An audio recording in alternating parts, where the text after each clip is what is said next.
Our next Hall of Fame inductee, honoree, is Andy Halliday.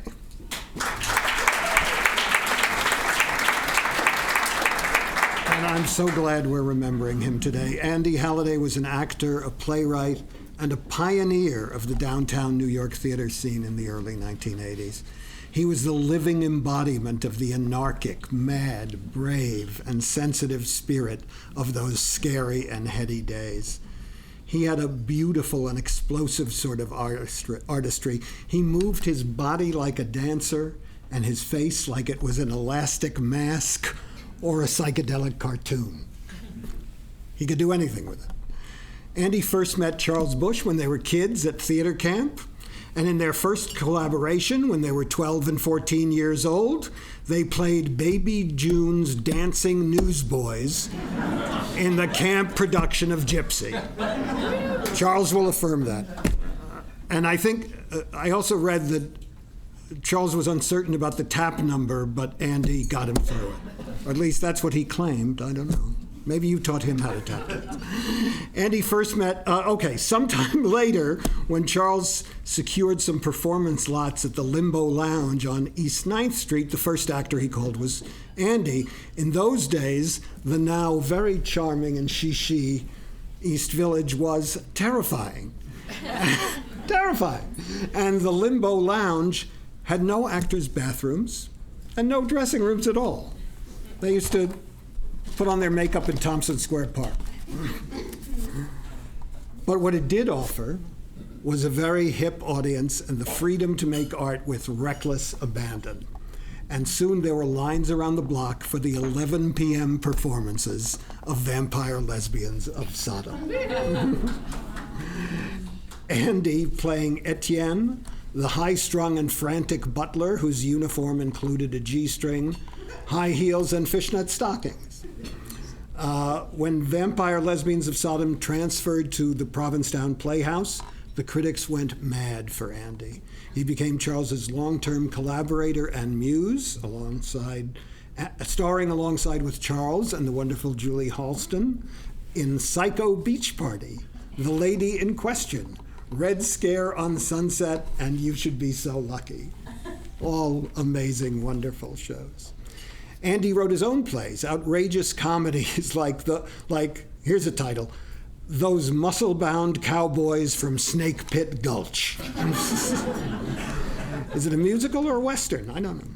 And moving dramas like Up the Rabbit Hole, his critically acclaimed autobiographical play of addiction, recovery, and redemption. And he went on to do 20 years of service to others at Broadway Cares, Equity Fights, AIDS. He was an extraordinary artist and a beautiful, sensitive, and thoughtful man, and that's why we're honoring him today. Please help me welcome, to accept the award for Andy, his great friends and collaborators, Charles Busch and Julie Halston.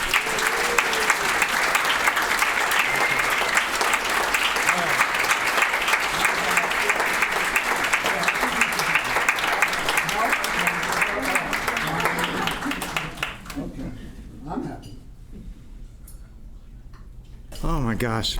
Well, this is going to be a bit redundant. You took my act. Oh, gosh. Well, if Off-Broadway is a colorful, vivid tapestry, then Andy Halliday really was a unique and eccentric thread, an invaluable thread in that. As Peter said, he was my longest-standing friend. You know, we met at theater camp when we were 14 years old. And actually, the thing with that, yes, you know, we were in the chorus of Gypsy, you know, in the summer camp production, and Andy just was a natural dancer, just could dance, and I just can't dance at all, you know. And so, you know, our young teenage choreographer, who later became kind of big name, was in the kind of Jack Cole, the Bob Fosse School of Humiliation, and so he was just at this rehearsal. He was just often, you know, just ridiculing me. It was just terrible. And Andy got in the spirit of MGM, you know, said, "He can do it." I said, "I really can't." But stayed up all night, and Andy just drilled that tap routine in me, and I kind of got through it. So I was always very grateful. It really bonded us together. And oh my gosh, so then years later, this is in the mid-'80s, I got this whim to put on a play at this strange place on Avenue C, this art gallery bar. And I just assumed that Andy was going to be in it. And then shortly this lady over here joined up.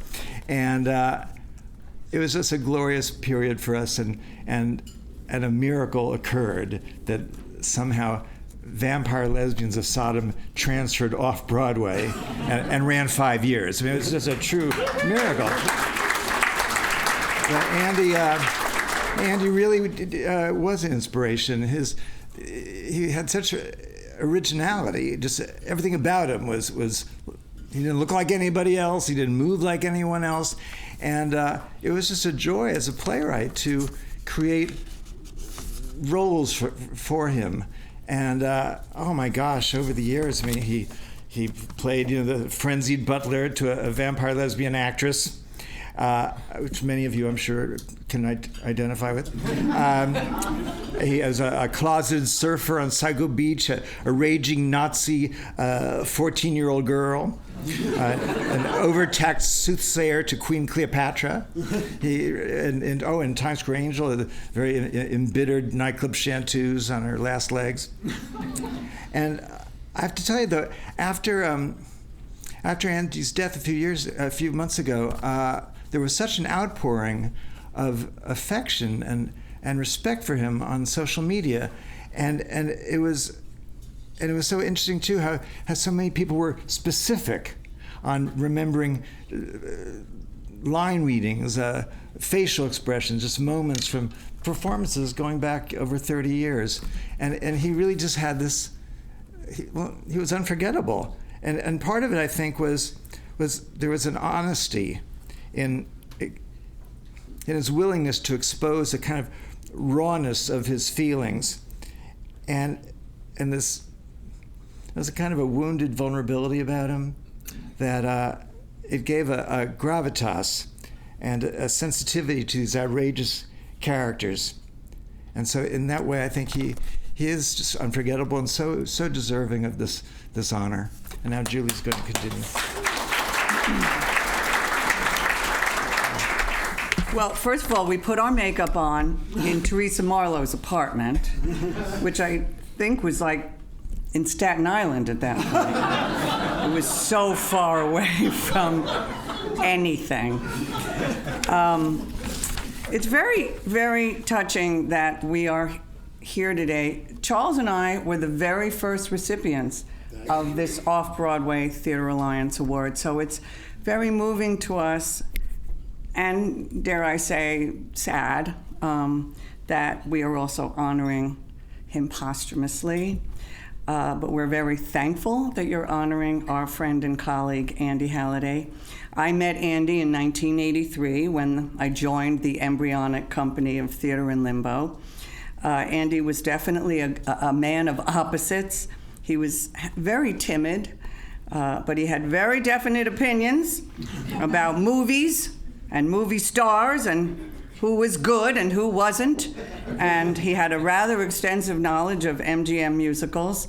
He was very unsure of himself in the larger scheme of show business, but when on stage in all the shows that we did, he exhibited such a unique presence as to be, and this word has been used many times in describing Andy, as unforgettable. Just a little side note, one of the first persons who contacted me when the news came out that Andy had passed away was Joe Mantello. And he contacted me right away, and he was so moved and sad and just wanted to talk about how much he loved Andy Halliday. And I just thought that was so wonderful that Joe Mantello was moved by Andy. And You know, the outpouring of appreciation of his work has been heartening, and dare I say, he would have loved this, and perhaps he knows. I produced his show, Sex Slaves of the Lost Kingdom. Yes, that was the title, and people did flock downtown to see it, and he was thrilled. And for 25 years, his entrance as Helen, the drunk, in Times Square Angel brought so much applause and appreciation that the show did stop every year for quite some time. He was happiest with the company, and he threw lovely and fun Christmas tree trimming parties in those years. And those early years of Theater in Limbo were exciting and transforming. I will remember Andy for many things: his laughter, his ability to move gracefully, his gentle nature, and also his resilience in the face of his many health issues. Thank you for honoring Andy with this award, and thank you to all who reached out to show your love and support for Andy's work and his life.